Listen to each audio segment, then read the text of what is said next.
The Texas House Committee continues to work through the details about how to hear testimony from a death row inmate. But now, Robert Roberson's attorneys and the Office of the Attorney General are fighting over core details of the case that led to the conviction. Now, to get you up to speed on this, Roberson is on death row for the 2002 death of his daughter, Nikki.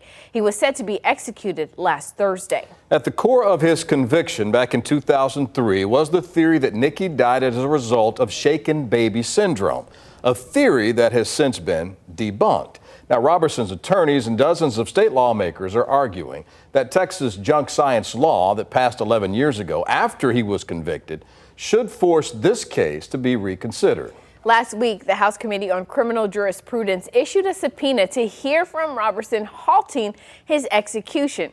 Attorney General Ken Paxton broke his silence on the matter last night, sending out a news release highlighting testimony and evidence from Roberson's trial.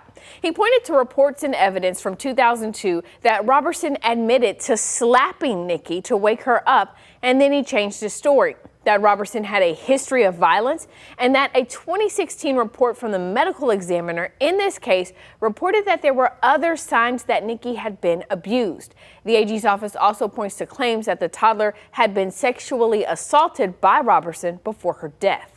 Now, Roberson's attorney sent out a 27-page document today disputing what the Attorney General outlined yesterday. Among their objections, they say there were no records of violent acts in Roberson's social history records. They say many of the injuries the toddler had after death could have shown up as a result of other medical treatments she underwent before she died, and that Nikki's autopsy was rushed and possibly biased, and the claims of sexual assault came from an unreliable witness, and it was never presented to jurors during the trial.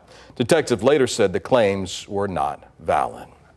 House lawmakers have called Roberson to testify specifically related to the implementation of the junk science law. Attorney General Ken Paxton says that subpoena grossly interfered with the justice system. It's still unclear exactly when Roberson could testify. House lawmakers say they only want to hear from him in person, not virtually, which is how the Texas Department of Criminal Justice originally offered to comply with their order.